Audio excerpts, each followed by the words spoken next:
This is one of my specialty. I can connect all of these things with all the modern culture. Wow. So people will understand. I can connect it with Weibo. I can connect it with DC. I can connect it with Marvel. Welcome back to the What Is Up Indonesia podcast with me, your host Andovi da Lopez. And me, Abigail Limuria. And today we have a very special guest. Of course, always special guest. But this man came with such a look. This is the first time somebody... It's a vibe. It's a vibe. I don't know how to explain it, but he'll explain by himself, of course. Okay. Okay, because what's going on with this look? He's a scholar. Yes. With an upcoming with a very interesting podcast that talks about books. Yes, the reading chamber. The reading chamber. So check it out. Give it up for, I gotta call him Bang because he's my senior. But give it up for Bang Pramudya Octavinanda. Bang Pra. Hello. Actually, he doesn't have to call me Bang. I mean, It's true. Up to you. It's because it's an FHUI thing. If it's a senior, Bang Ba. Okay. It's a very. So I just learned that he's actually my junior. FHUI. Yeah, and the fact that you are the head of WIUI, that means... Yeah, he's also one of my constituents. Yeah. It's part of your network. Sebagai alumni UI, yeah. Yeah, so Pram is not just a scholar, right? He's a lawyer. The head of WIUI. Yes. That is the... What is that in English? WIUI. Chairman of WIUI. Chairman of the... Alumni Association of the University of Indonesia. Yes. What other titles do you have, Pram? Oh, I think I have some dancing videos, so dancing lawyer perhaps. I really love Broadway. So if you watch Umbra's YouTube account, we actually have some videos when I dance. So we have some performance. Umbra is your law firm, right? Umbra is my law firm. So I'm the managing partner of Umbra. Then I'm the chairman of the Alumni Association. I'm also board of expert at Prasasti, a think tank. Again, also, what do I have? Yeah, I have a doctorate degree on law economics and Islamic law from the University of Chicago. Then I'm also an Indo disciple of Wutang. That is a kung fu martial arts school from Taiwan, basically. Right. But then have branches in America, in Ohio, and also in Medan. And we are actually planning to open the Wutang Jakarta soon. Really? Yeah. So we already prepared all the videos. I perform with my Sisyong. Sisyong means my older brother. He used to be my instructor, my teacher, but then he said that I should be appointed as his kung fu brother. So then I become a part of I have a ceremony in Medan at that time, a very traditional ceremony where we actually being admitted as part of the Indo disciple of the school. So that's also, that's what I do. Wow, so does that explain your clothing today or no? Oh no, I'm also a fashionista. So I went to Paris fashion show for 6 times already. Wow. Okay. 6 times already for Alexander McQueen. I've been invited there many times. And also, again, I'm a food aficionado. I have another Instagram account called the Shokunin Master. Yeah, I went to all the restaurants, particularly in Japan, or Michelin stars restaurants or famous restaurants there. Know some of the chefs there. So, yeah, I'm quite a good enjoy life. your life. I enjoy my life. Wow. And also a gamer. Yes. I actually a platinum some of the hardest game. I platinum Elden Ring. I platinum FF7 Rebirth. Platinum Elden Ring? I platinum Elden Ring. For those of you who don't understand, that is insane. That might be his most accomplished achievement. Everything he just said, that is it. But I'm more proud of platinuming the FF7 remake, integrate and rebirth. And I'm planning to also platinum the FF7 remake part 3. Okay, guys. Yeah, actually Naoki Hamaguchi, the creator of Final Fantasy VII Rebirth, followed me on Instagram and Twitter. Really? And I was like, wow, that's another achievement of my life. Wow. Is that the biggest achievement for you? Not necessarily, but it's part of my achievement. Like, wow, a famous game creator and my favorite actually followed me on Twitter. Like, why would you do that? But okay. Oh, on Twitter. On Twitter and also in Instagram.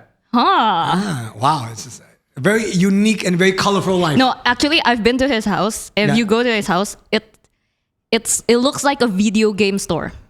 Like that's the part 3. That's the third floor. Oh, and also again, I'm called now the Wibu Puncak Rantai Makanan. The top food chain of Wibu. Eno Bening said that if he's Naruto, then I will be Rikudo Senin. Wow, that's the level. That is a reference right there. That is the highest. Rikudo Senin is the highest. Yeah, the Rikudo Senin is the highest. And it's said from Eno Bening. Yeah, Eno Bening acknowledge that. I think he admits that. Coming from Eno also, so he also called me Kusojiji. Which is like a dirty old grandpa. But I accept that because I'm older than him, so I accept that. Okay, I guess if Eno says that, it's he pretty didn't legit. accept, so I went to one of his events, right? And then, I saw. Yeah, we sang anime together, right? Karaoke anime. And then someone actually said that, guess Pram's age. And then someone, 25. And he was so mad, like, no, he's he's old, he's more than 40 years old. And I said, thank you. I said, because, I mean, come on, I look younger than Eno Bening, right? That's the reality.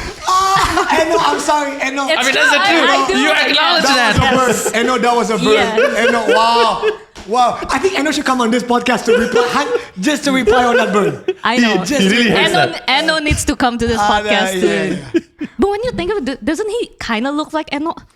I mean, yes, sort of. I don't know. The better version. The better better. version. Yo, Eno, wow. Eno's catching strays. Eno, you are getting roast. Oh my god. Wow, Eno, it's not me. It's Pram. It's Pram. Oh my god. No worries. Okay. So yeah, let's talk. Okay, let's okay, I don't know how to start this. Okay, so Yeah, when you think lawyer, this is not the typical image, right? that's true. And so I want to dig deeper into like you said you got a PhD and your lawyer career trajectory and things like that. 21 years as a lawyer. Yeah, let's talk about that first, and then we go to the fun stuff. Sure. So tell me more about your thesis earlier. I think that's very My dissertation, interesting. Your dissertation, yeah. My dissertation title is Interpreting Immutable Legal Text, the Postnerian Pragmatism of Islamic Law. Wow. So Holy shit. it's basically Andovi, translate that. Yeah. That is a translation. Yeah. Wow.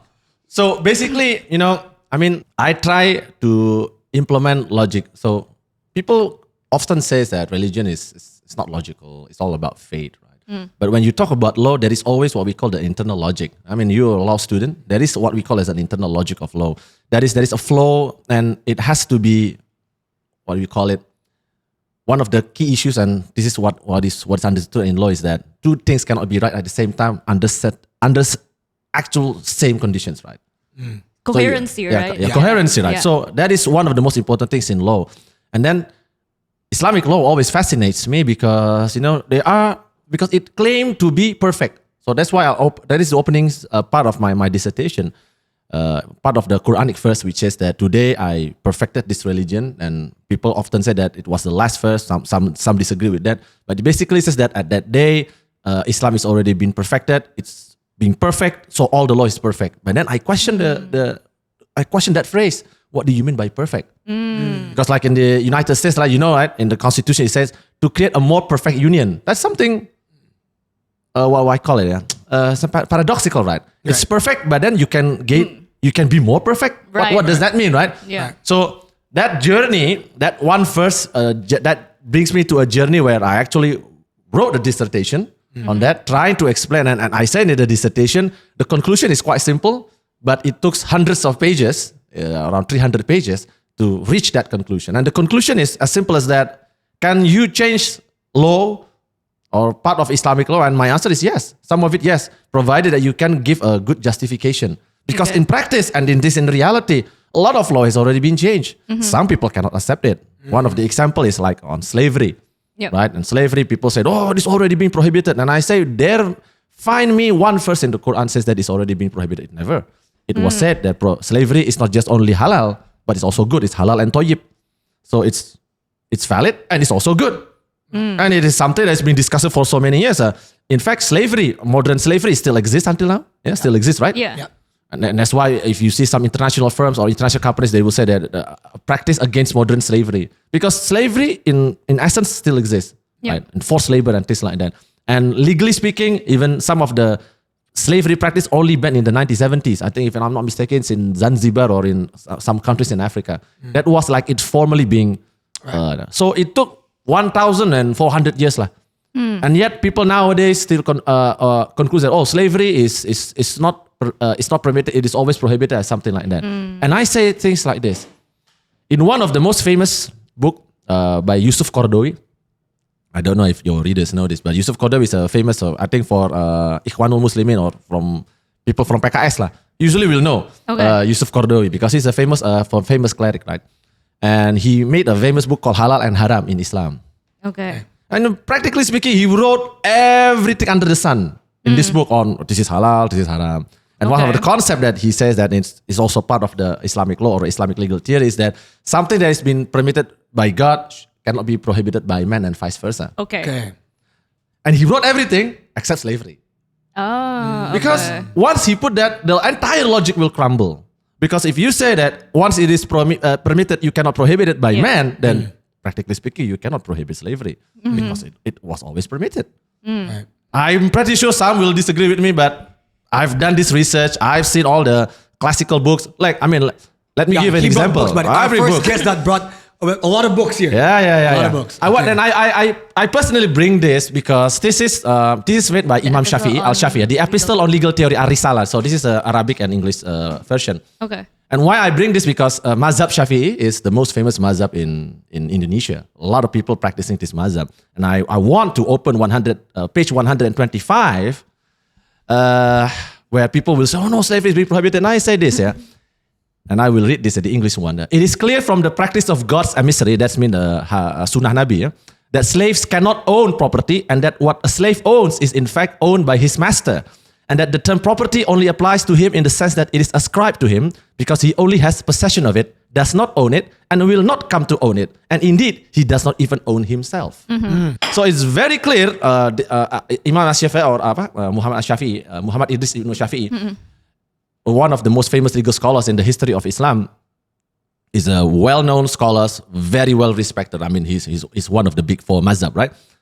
And this is something that he said very clearly. So all the scholars at the past know that slavery is valid. It's legal. Yeah. And in fact, that you don't own even yourself. And that is being discussed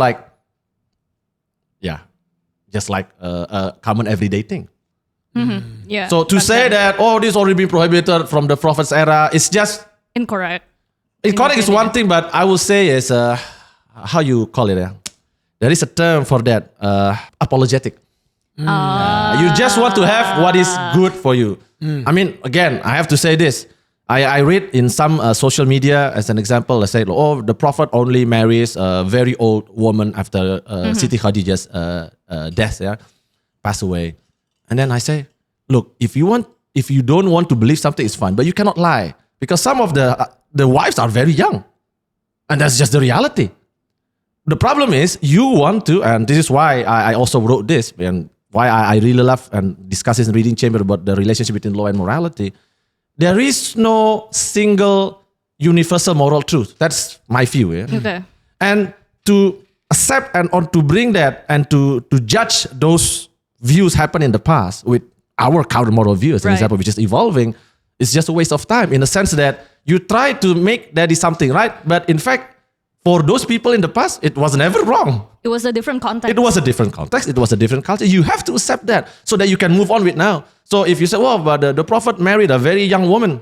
Yeah, but at that time, everyone thinks that is fine. Now you think, that is a child. It's, what you call it? Child marriage. No, not child marriage. What we call it? Pedophilia. Pedophilia. From now. People right now see it like that. And it's fine because that is how we now, the more modern people, see it like that. It's a problem for us. But in fact, even in some cultures right now, they will still treat that child marriage in Iraq, in Afghanistan. Even in Afghanistan, the practice is even young boys as a prostitutes. Again, this is the reality. We have I think there's a movie at that time. I also watch it. So this kind of thing makes me, then we need to properly write a dissertation and dismiss all of this, what I call an illusion, that you want to have this illusion of stability, you want to have this kind of an illusion that where the law always stays the same from the past until today, but in reality it is not.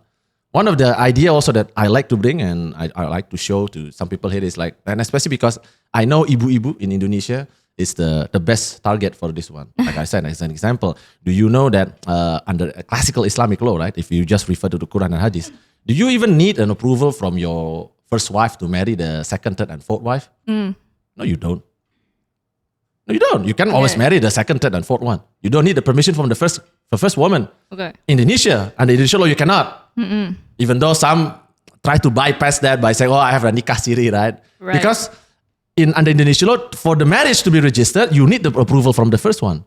But this is clearly a change of law. Yeah. So if you say that you cannot permit or prohibit the things that already been permitted by God, then you already change it. But some people just don't want to accept it. Or as an example, the more controversial one, like the distribution of inheritance, right? 2 to 1, male and guy. Some people disagree with that, but then again, in Indonesian law, even though the 2 to 1 is not changed, they actually changed something. Okay. That is, under classical Arabic or the classical Islamic law in the past times, a daughter cannot, what we call it, cannot dismiss the distribution of inheritance to the brothers and sisters of the deceased. It's quite But Indonesian law, the daughter can. Okay.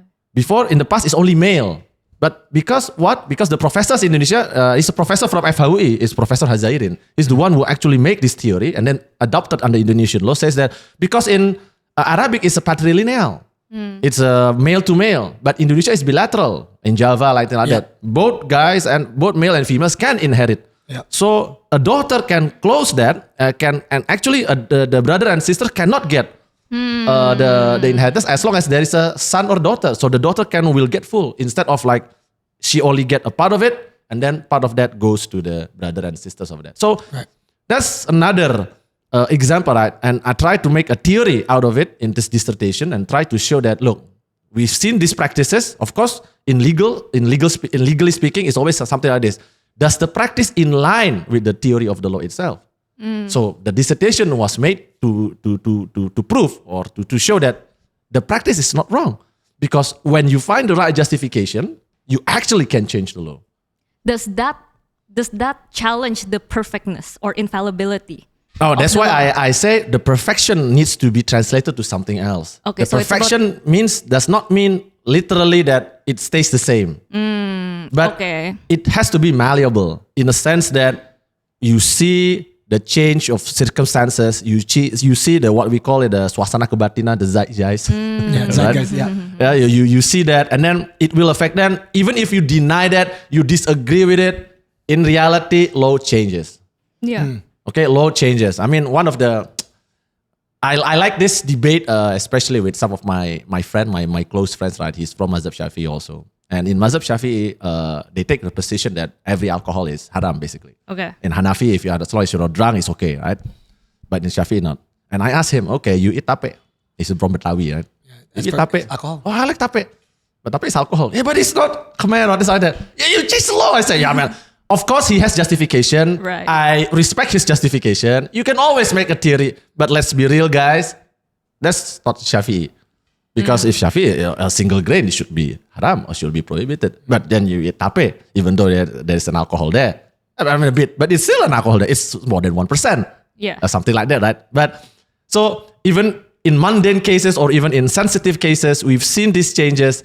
And I say, that's why we need to make this kind of theory that actually support this. Because if not, then whatever you do in with respect to this is just like nitpicking. Yeah, right? It's just a nitpicking. So I think that will be a problem if our legal theory, especially Islamic law theory, cannot explain this kind of phenomenon. I see. So does that mean like the theory that you're trying to make is something to preserve the core perfectness of that law, but at the same time compatible with the changing landscape of morality, of time, of culture, and things like that? And that's why I choose this Richard Posner, right? Richard Posner is my judicial hero, basically. I mean, there is a question, right? Who is my judicial hero? And there's Richard Posner. He's, I think, one of the best, if not the best, legal academics. He's a legal academic. He's a judge. He was a consultant also. He is the most productive legal scholars in the history of America. Right now, my CV is around 60 pages of my deals and my works and things like that. These guys have 200 pages of, practically speaking, of written articles, opinions, and books. Okay. So I still have he's like around 80s now. I'm 40s. So I still have another 40 years to chase this guy, right? But this guy is a law and economics scholar, and that's why I think law economics fits well with this theory, because in law and economics, one of the things that want to be pursued is welfare maximization, that is maximizing the welfare of the society, which there is a comparison in Islamic law called maslahah mursalah or istislah. So this part of what we call Islamic legal theory is called usul fiqh, and some of that, there are various theories there. One of that is istislah, where you interpret the terms of the law based on the needs of the society, the public needs, basically. Of course, there will be questions like, how do you define welfare? Yeah. How you define, it's basically classic economic things. How you define utility? Yeah. Define welfare and things like that. But again, that's part of all the dissertation. And I try to show in the story from I love this story. I think the best story in the Quran is a story of Khidr. Have you heard of Khidr and Moses? Moses, no. So there's in the past, the story goes something like this, right? Moses, you know Moses, right? Nabi Musa, right? So Moses, basically in one of hadith in Bukhari says, he claimed, I think I'm the smartest guy now in the world, right? Yeah. I'm the most knowledgeable because I directly get messages from God, right? So I'm the best. And God says, no, you're not. Go to a place. You will meet one of my servants. It was never named, but in the Quran, it was never named, but then people interpret the name, it should be Khidr. And there is a debate whether Khidr is actually a human, an angel, or whatever that is, right? Whether he's a prophet or not, it's up to debate, but it's not really necessary or important right now. But basically, this guy received direct information from God. So Moses met with Khidr, and then he fell into three stories. The first story, when Moses met with Khidr, Khidr said, you're not gonna like me. You have to keep your composure, right? Because I will do some things, and you probably will not tolerate that, and you maybe ask questions. So if you want to follow me, no question asked. And Khidr said, okay, do you have the patience to do that? And Moses said, okay, I will. Okay, let's go.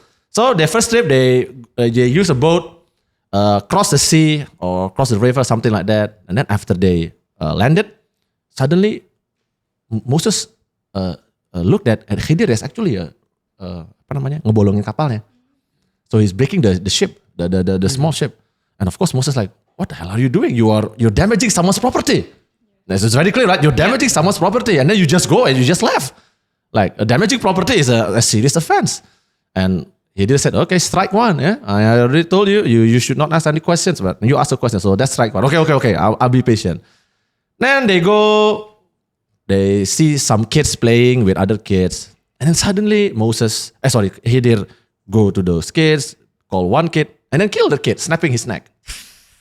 Of course, any normal person will say that, okay, dude, what the hell are you doing, right? You're killing a child in front of me. And Khidr once again said, strike two. You ask me another question, even though I said you cannot ask any questions. Okay. And Moses said, if you ask me, and if I ask you another question, you can kick me out of this journey. Okay. So they went to a village where the people are not really accepting them. So it's just like they treat them harshly or coldly. And Moses thinks like, I'm a prophet, and you treat me like this, right? And then Khidr is just silent, go to a abandoned house. And then suddenly he fixed the wall there. So he worked like, no one paid him. And of course, Moses being a very rational guy, and I think everyone will ask, dude, these people trash us. Why even you fix this house? Right. And then he just said, okay, that's strike three. You promised to me that you will never ask me until I explain it to you. But you asked me, so this is where we separate. And now I will explain the three meaning of this story. So the first one, why did I damage the ship?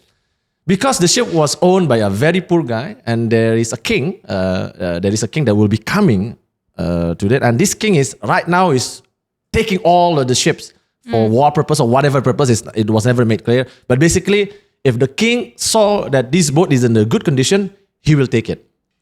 So to protect this poor guy, I damaged his boat. Okay, said Moses. And the second one, I got practically knowledge in this case, where I fear, and this is very important because the Arabic term also in the Quran is fear. It's basically a probabilistic thing. Yeah? It's not certain. So this is very important. And I fear that this kid will bring his parents to what we call oblivion, because he will make his parents murtad or something like that. Yeah. So I have to kill this kid because there's a danger that this kid might actually damage his parents. Probabilistic, yeah. Then okay. And the third one, because actually the house belonged to someone that is is a servant of God also. And under that house, there is a treasure that is God intended to be preserved for the kids of those parents. So I help and ensuring that the kids later on will be able to find those treasures. Now, and that's the end of the story. And a lot of interpretation. So I read multiple tafsir from Tobari and things like that, including the official tafsir from the Department of Agama, the Ministry of Religious Affairs. They have actually. Do you know that they have a official tafsir of Quran? I did not know. You did not know, right? They have actually. Anyway, So when I read the tafsir, and some of the tafsir are being esoteric, like they try to explain, oh no, this is all just an illusion, an allegory. Khidr is not actually killing a kid, it's more like killing your bad intention, things like that. Yeah. So it's more sophisticated and something like that. But then I read Bukhari, hadis Bukhari, and also read Fathul Bari. Fathul Bari is like more an explanation, a commentary on the hadith, yeah, on the words, and in that story, actually, the Prophet Muhammad said that if only Moses is more patient, then we will know more. So this is a real story, as long as you believe, right? If you have faith, you believe. This is a real story because even the Prophet is invested in the story. He also want to know what will be the end if only Moses was more patient with Khidr. So with that being said, now we need to interpret. Okay, what's the meaning? What the hell of the meaning of this kind of very extreme stories, right? So I interpret, and this has become the basis of what we call the law, and why this is really in line with this law in economics, right? And with efficiency, with welfare. First, it's pragmatic. Look, if the story is more like an anime story or a manga story, right? Moses and Khidr should have like superpower, and he will defeat the king, right? Like Gojo, like destroying everyone, right? Okay, wow. Spoiler alert. But that's the key. It never happened. The story is real. If you have to choose between fighting the tyrant king, right? What will you do in this kind of story? Actually, the story tells you need to survive first. Yeah. Because if you die, perhaps you will be famous in the history, but you gain nothing. And the guy, the poor guy will still lose everything.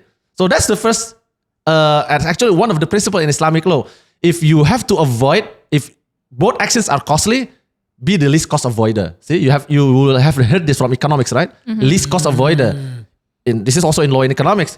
When you assign liability to a party, always pick the least cost avoider who will be able to avoid this event in a more efficient way. So in this case, fighting the king is a waste of time. You will probably be dead. Everyone there will be probably dead, including the boat owner. So I damage the boat. That's the minimum cost, because the other event will be more costly.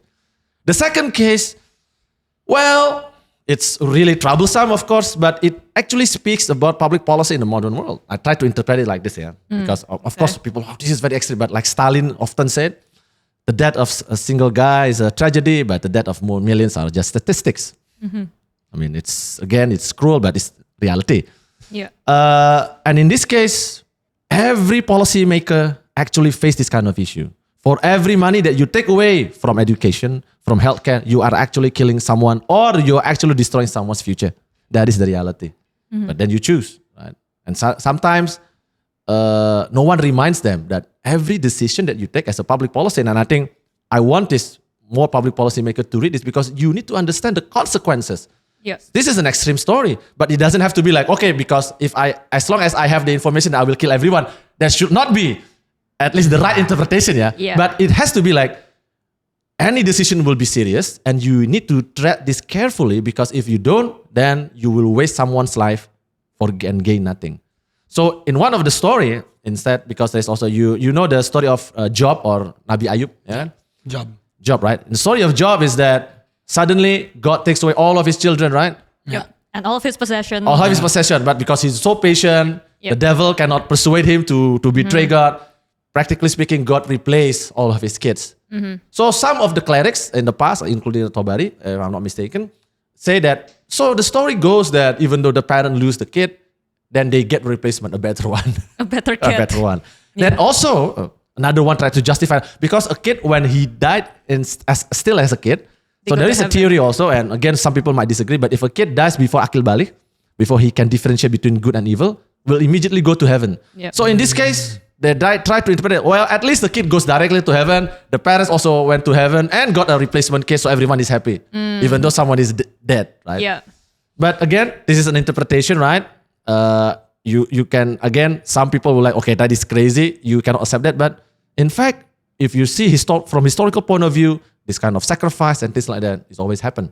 Yeah. But it always happened for a measure. And that's why I try to compare this story in my dissertation to the story of Ibrahim and Ismail or Ishaq, depending on whose religion you are, right? Where Abraham, right, heard that, oh, okay, God says that you need to sacrifice your kid, but at the last moment, But because God says that, right? Of course, everyone trying to do that in the modern era will just go straight to jail, right? But then, the story is that, what I'm trying to show that, in that story, why God says Abraham not to kill? Because it is purposeless. There is no purpose there. It's just basically a plain killing. But in this case, there is a greater purpose. Again, of course, it's very utilitarian. It's very consequentialist. That's why I'm saying Islamic law or the religion of Islam adopts a very consequentialist point of view. Something is right or wrong, not because it is inherently right or wrong, but what will be the consequences. That's why I say the consequence of the pragmatism of Post-Nadian, because law economics is very consequentialist. That's why. And then the last one, the third one, where Khidr actually fixed the house, I think it's the most important lesson. Why? It has to be a lesson like that, because if you end up with only the first and the second, it taught that leaders, policymakers, they can take any kind of decision and without any consequences for them. There is no skin in the game for them. Because in the case of Khidr, right? The first story, you break someone's property and then you just left. And then you kill someone. I mean, if that's my kid, I don't care if you're a prophet. I will kill you back. Because you're killing my kid. Okay? I don't care. So there is no consequence. But the third one, it shows that, okay, as a God servant, you have work to do. So even though people hate you, people dismiss you, you still need to do that job. So in terms of story, I would say it becomes a good lesson. Of course, you take the good part, right? Yeah, you take the good part. Policymaker needs to be very serious. Leaders need to be very serious. Need to take their job seriously. And then, as a leader, also you have to have that kind of skin in the game. And then you have to accept some people will hate you, some people will dismiss you. But as a leader, that's part of your job, man. You should not be like, oh, apaan nih? Why people hate me? Why people should appreciate me? He did shows that he didn't care if people don't appreciate him. If God says that at that time, okay, you have to fix this. This is your job. Okay, I will do it. So I think that's the three lessons when I incorporated and then make a general theory of law how you define welfare, how you make priority, right? Which basically, law economics, public policy scholars learn this a lot with cost-benefit analysis and how you make a valuation of life. There is actually even what you call a course on that valuation of life. As an example, there's a book on valuing life. One of the most interesting case will be the 9/11 case. Like when the 9/11 case happened, right? The question at that time, right?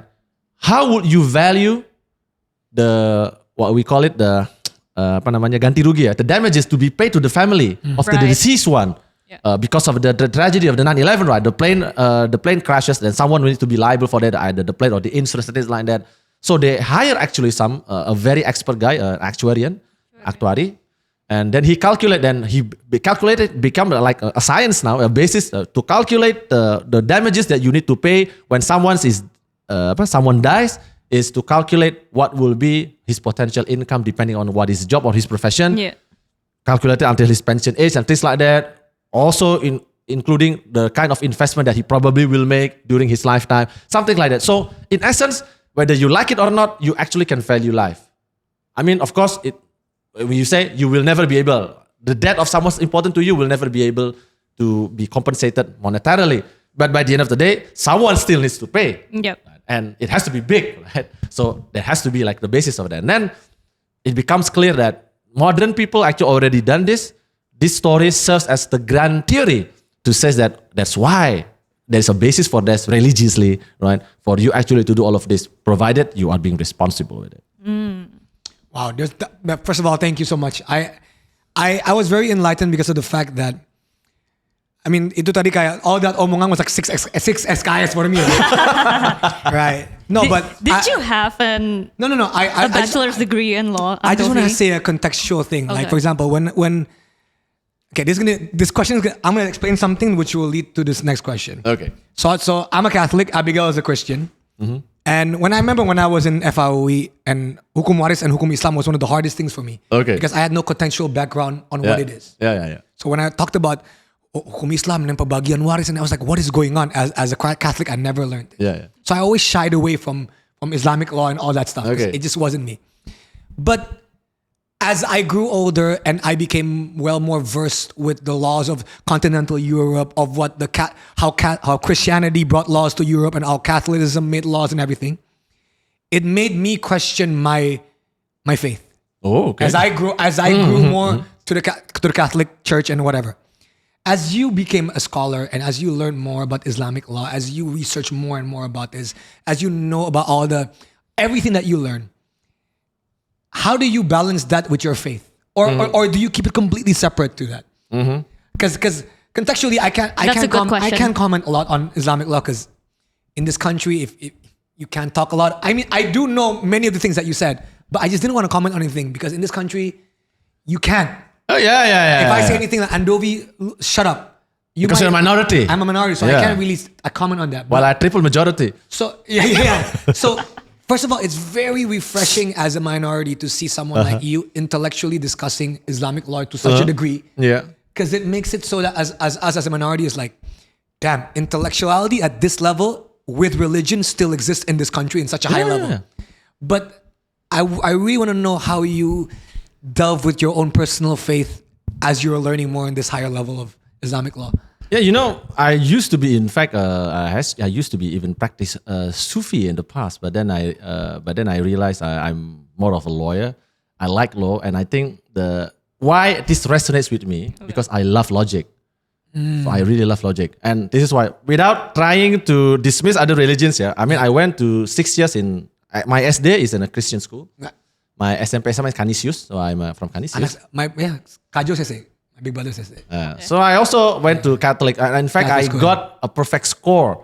Wow, that's very hard. In religion. Guys, Canisius is one of the hardest schools. Yeah, because I perfectly memorized all of the verses from the Bible. Wow. And then also I perfectly explains the concept of, what is a hati nurani in English? Conscience. Conscience. Three types of conscience in the doctrine of Catholic doctrine. So at that time I got a perfect score, and then even the teacher says that this is shameful for all of you who Catholics because this guy is a Muslim. And then, but never intended. Well, I'm joking right now, but the reason why I would never be a Christian or Catholic is because the Christian there's a concept like if someone is slapping you in the right cheek, you get the left cheek. I'm sorry, I can work with that. I think what's worse because for if you slap it, I'm gonna hit you. No, what's worse for him is like if somebody takes your clothes, you need to give him also your robe. No, I cannot. I cannot do that. So not my clothes. Not my clothes. So Islamic law actually works well with my. I find this religion to be pragmatic, and I think it works with your temperament. It works with my temperament, and also, and this is what I like, also more honest. Right. Learning all of this, and again, there is a question, right? When I received the materials from you, one of the questions that I receive is that what kind of book that really changed me? Yeah. And I think this leads to this question. So the first serious book that I read is called this book. It's Khilafah dan Kerajaan. Wow. Okay. Khilafah dan Kerajaan. This is by a very ultra conservative cleric from Pakistan, Abu al-Maududi. Wow. Dan pengantarnya Amin Rais. Pengantarnya Amin Rais. Okay. I like how you know this. Yeah, I noticed that. I read this when I was still in a junior high school, SMP. Oh wow! In SMP, is it SMP? SMP, I buy. So this is my first serious book. Wow. So I read this book. I used this for a history class at that time. Gurunya he said make a paper about a book that you read and discuss it in the school, right? In the class. So I found this book. I find it to be very interesting, and it entirely changed that. That's why it changed my mindset. So in this book, it's actually talk about the history. I mean, what will be the good governance in Islam? But the more interesting part is that the history itself. So a lot of people, and this is why it changed my mind, because a lot of people, I think, being apologetic. They always say like the Khulafa Rashidin, the four first caliphs, which is Abu Bakar, Umar bin Khattab, Uthman bin Affan, and Ali bin Abu Talib, are perfect guys, right? And they basically create the perfect landscape of government. This is what the government should be. But this Abu al-Maududi wrote, and again, because of this, he received a lot of criticism, probably death threats in Pakistan, because some people say like, oh, you are actually doing what we call a blasphemy, because he shows the real history. And in the history is quite nasty, in the sense that, look, there was never a clear form of government actually in the Islamic State, right? Abu Bakr was appointed basically because at that time he was the most senior companion, the most senior companion. So after the Prophet died, he naturally became the leader. Umar also supported him. He became once he died, he actually just appoint Umar to become the new caliph, and then everyone is like, okay, it's Umar bin Khattab. And by the way, among all the four caliphs, Umar bin Khattab is always my favorite, and I have to discuss it because it will be very long. But he is actually the first law and economic scholars. I would say. Okay. Yeah, even older than Richard Posner. So even before Richard Posner, think about it, Umar bin Khattab is the best law in economic scholar. But that is a story for the different podcast. Yeah. Anyway, when Umar died, because someone assassinated him, he before he succumbed to his luka-lukanya ya, he actually made a panitia, like a committee to a point where then Uthman bin Affan became the third caliph. Yeah. And then Uthman bin Affan did what we call now is nepotism, basically. So he appointed all of his family member and all of his cousins, basically his suku, as tribe, as all of the part of the government. It didn't end well for him. He died. Someone did a rebellion and actually crushed him and killed him. So that's why nepotism is not good, right? But it has been practiced.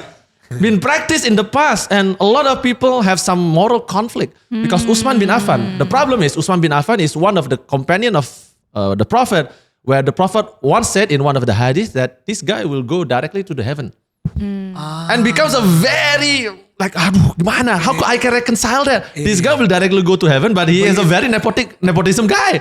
He's the father of all nepotism because he appoints everyone.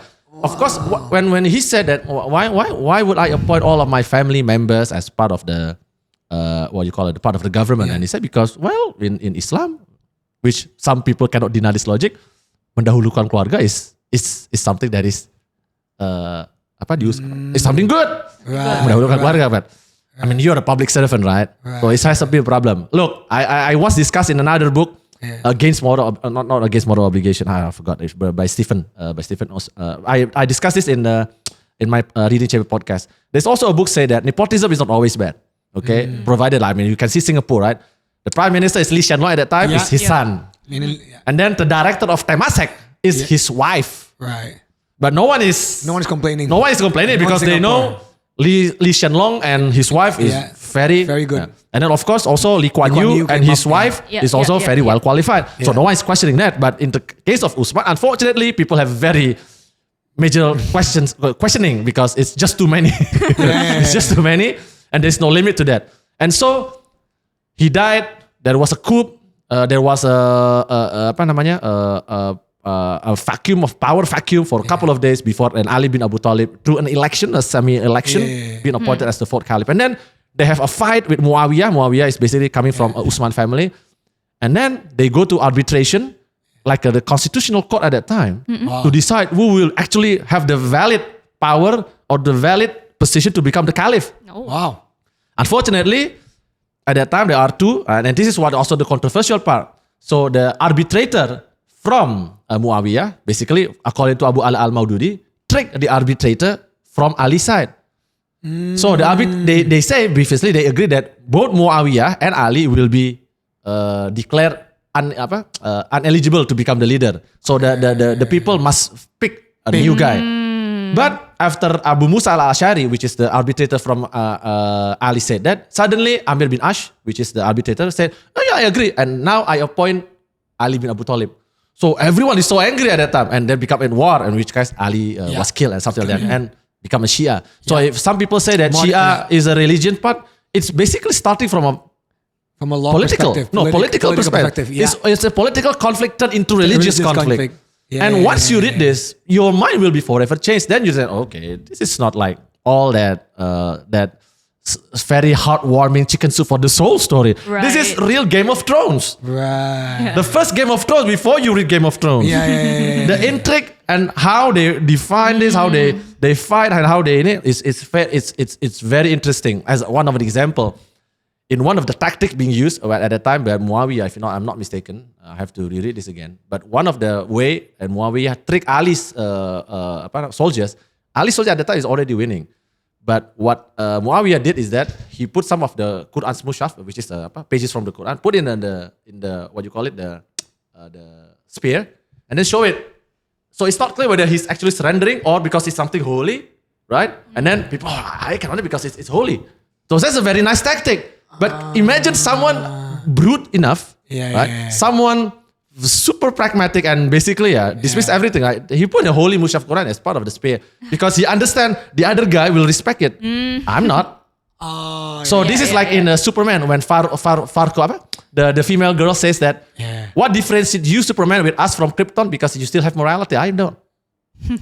So that's like a prelude to the story in Superman. This is one of my specialty. I can connect all of these things with all the modern culture. Wow. So people will understand. I can connect it with Weibo, I can connect it with DC, I can connect it with Marvel. And people will suddenly, then they will try to understand. So this is the real history of Islam.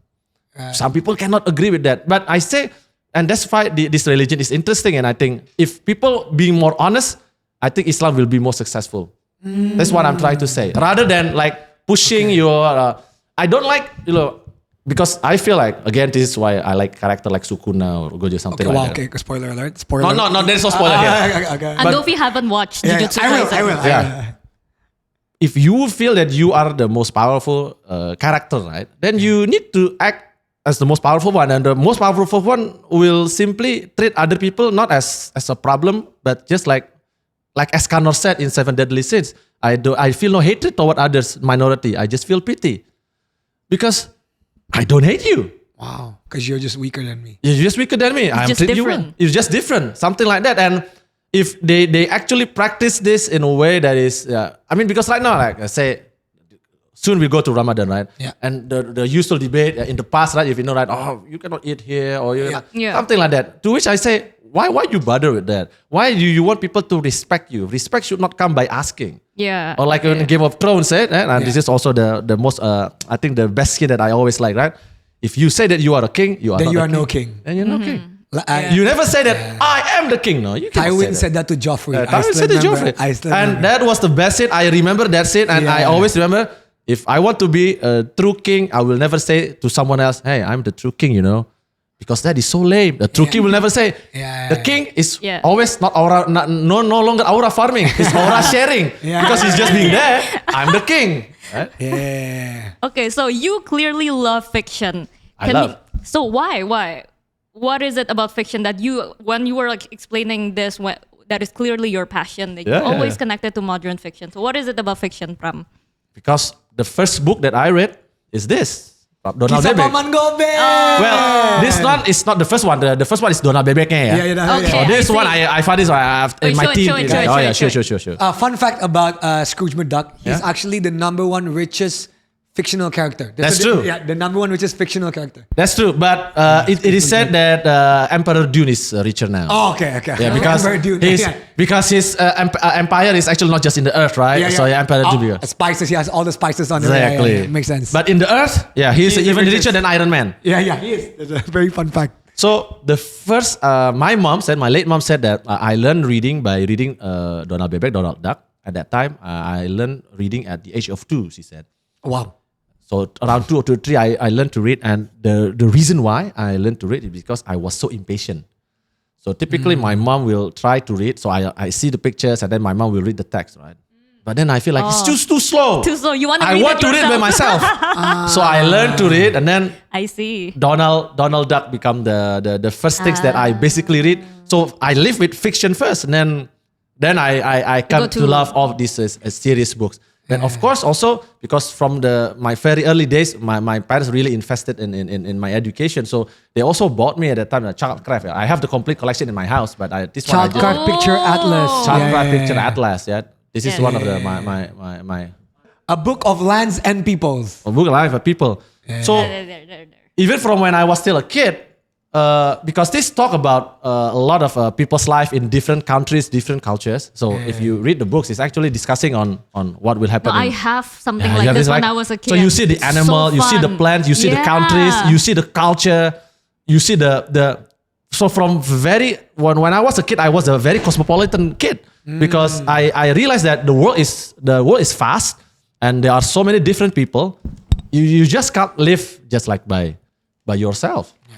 And fun fact, this is like in I think in an episode of Sheldon, young Sheldon, I used this book to fight with one of my teacher when we debate when I was still in elementary school. Oh, it was this book. It was this book. I fight with the teacher because the biggest oil and gas producer is this country, and I said no, that is wrong book. That is wrong book. I'm gonna bring you the book tomorrow. And I read this. Okay, you're right, Pram. Wait, so okay. Another interesting thing, I feel like he remembers a lot of things from what he reads, right? He retains a lot. That's what I noticed. Oh, yeah, so yeah, a lot yeah. of people, this is a question that I often receive also, is that how do you read correctly in a way that you retain what you read? Do you have any insights or tips? It's just built in your brain? Or it's just built in? Again, people will hate this, but I mean, again, I don't highlight any of my books. You will find this book is very clean. This book is very clean, right? Nothing. There's nothing there. I remember That's true. It's very clean. It's very clean.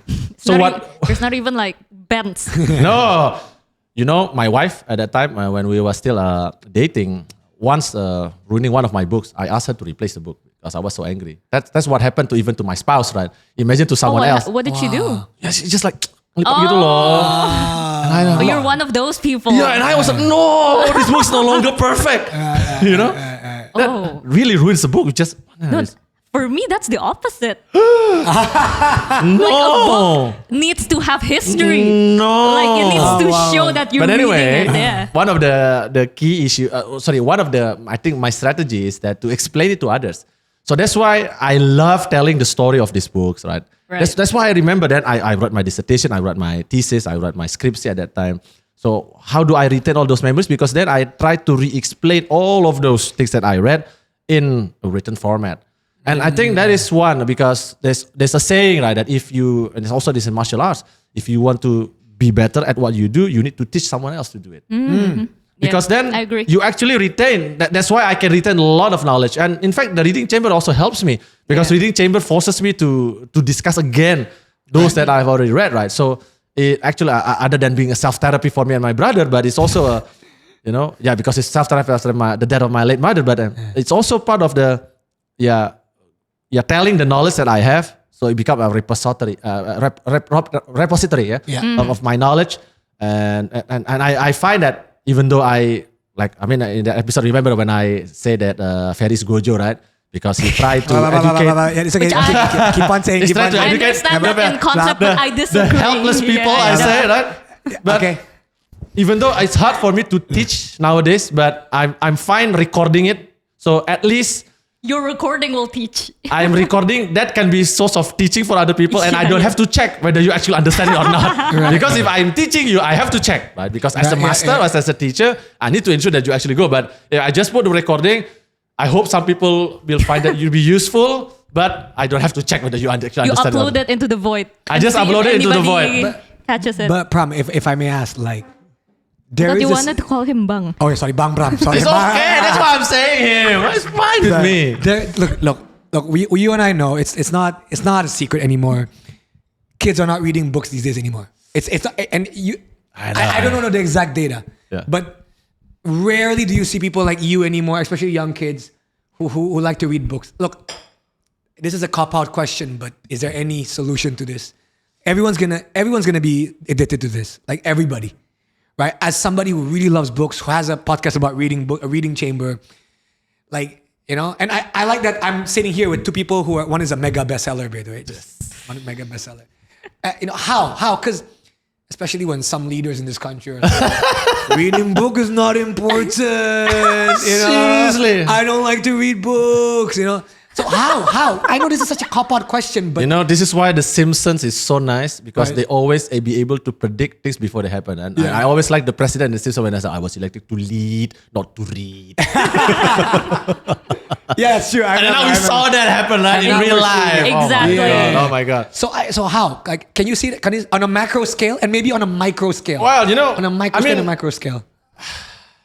And it's very depressing, right? Yeah. But from the reading chamber, my reading chamber experience, and we receive a lot of DMs and also comments in the YouTube. And actually we see, of course, it's not the majority yet. Of course. But there's a lot of people now says that they are being inspired. They really love the fact that, thank you for all the book recommendation. I actually read and they try to discuss it. And that perhaps, what you call it mencairkan I think a bit of my frozen heart gitu kan. Kayak, udahlah, nggak ada harapan gitu kan. There's no hope here. But then when I saw those people, I feel like, okay, perhaps there is some goodness that we bring through this reading chamber. Now they listen first, then after this they actually read. Now, because I'm quite surprised the reading chamber. Of course, it's still far away from some of the most famous podcast, right? It's around 40,000 right now, 40,000 subscribers.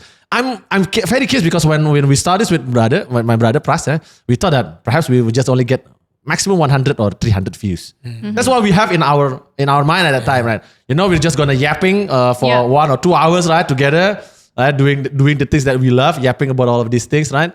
And then perhaps someone will see it and it's okay with that, right? And then suddenly it became like we have now almost 40 episodes and then 40,000 subscribers, and we say perhaps there is still a hope because when you want to change something, it doesn't have to. You need to change in the millions at first. Right. If I can see in my lifetime the fact that people will regain the joy of reading again, perhaps that will help. Because some people now start to analyze that perhaps the next future jobs will be crafting, in the sense that those that are very good at their craft, those that cannot be replicated by AI, they will rule. So that it becomes sexier also. So that if you can cook, if you can do carpentry work, if you can, if you can fix the plumb, they say being a plumber is the most job resilient. Mario and Luigi will be very proud of that because now their job becomes sexy again, and I think I'm happy with that because then people will start to reflect because look, there are plenty of things that you can get at, and it is impossible for you to gain knowledge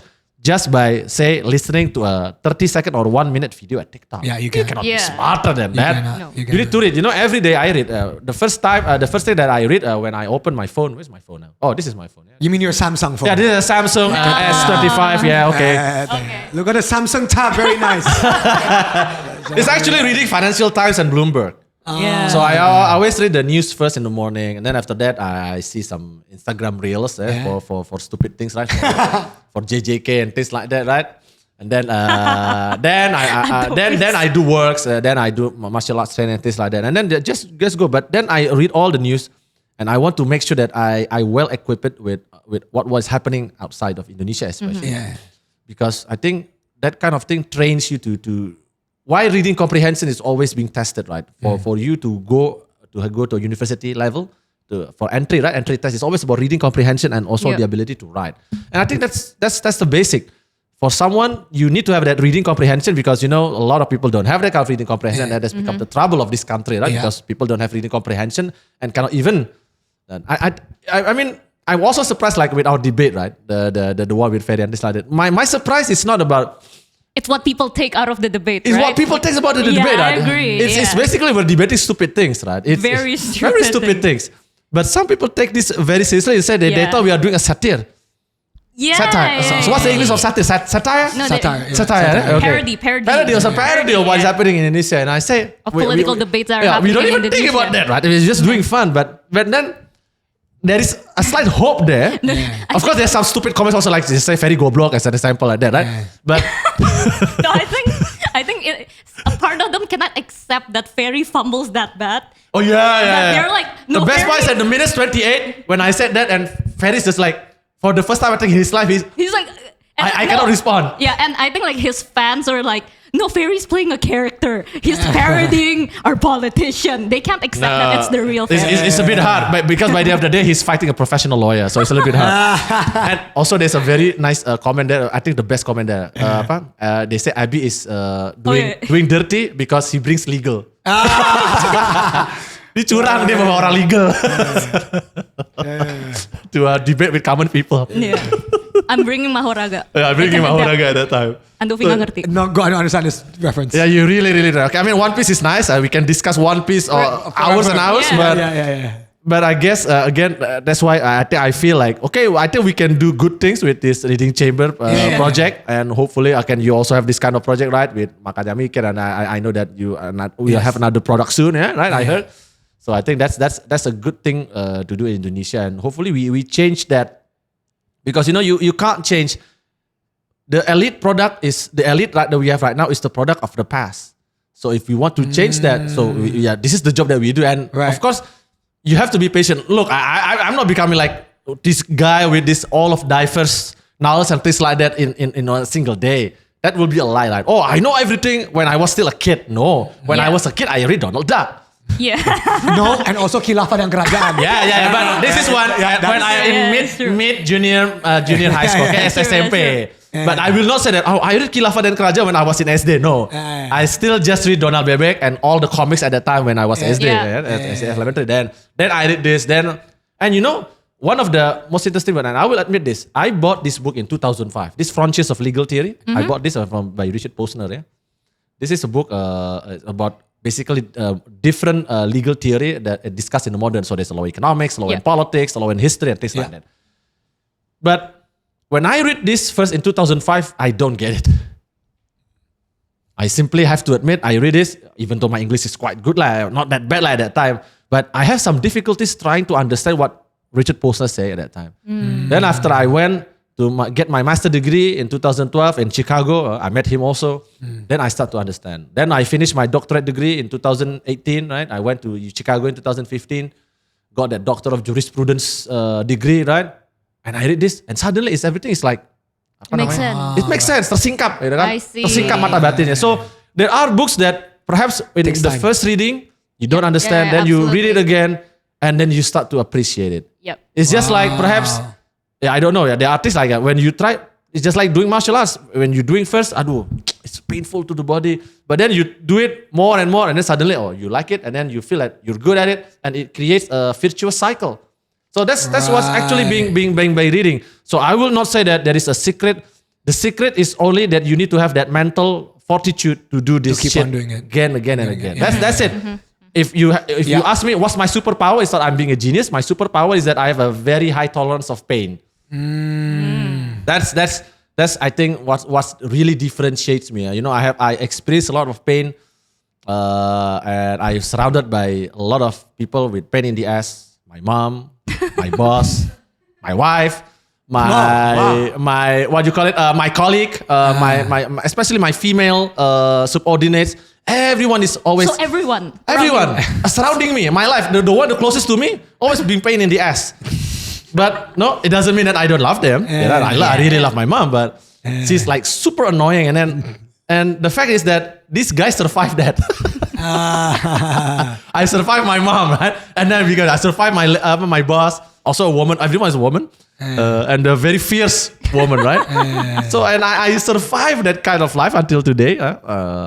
And then I feel that's my superpower, and that's why I can reach this stage and learn a lot of lessons. And I'm grateful, and I never had regrets in the sense that I will not choose any other. I will not choose different mom, different boss, or different wife, and things like that, because I think the interaction with those people, as hard as it can be, is the things that produce this. And I don't have this kind of superpower right now if without them.